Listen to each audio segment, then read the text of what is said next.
Dans cette vidéo, on va voir comment fonctionnent les propriétés personnalisées.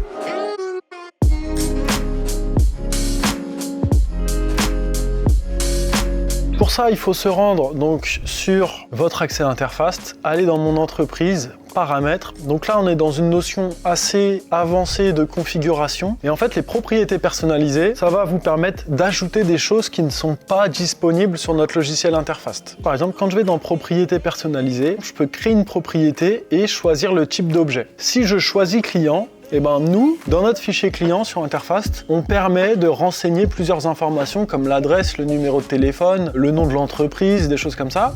Mais peut-être que vous allez vouloir enregistrer d'autres informations qu'on ne permet pas d'enregistrer. Peut-être un troisième numéro de téléphone, un quatrième, la date de naissance du client. Qui est-ce qui vous a ramené ce client? Puisque vous avez un apporteur d'affaires. Et donc en fait, dans le type d'objet client, là, je pourrais marquer par exemple date de naissance. Je peux noter une description. Bon là, c'est assez explicite comme ça, et je choisis le type de valeur. Donc je peux choisir une chaîne de caractères qui est tout simplement du texte, une date, une liste de valeurs, donc c'est une liste déroulante ou un nombre. Donc là, c'est une date, et si j'enregistre et que je vais dans une fiche client, ici, info supplémentaire, je retrouve date de naissance. Et là, je peux noter la date de naissance de mon client. Donc, c'est pas plus compliqué que ça. Et aujourd'hui, on peut ajouter des propriétés personnalisées dans les chantiers, dans les clients et dans les équipements. Très bientôt, on pourra en rajouter dans les interventions. Et petite chose à savoir, si vous prenez en main ce logiciel et que vous n'avez pas encore importé votre fichier client ou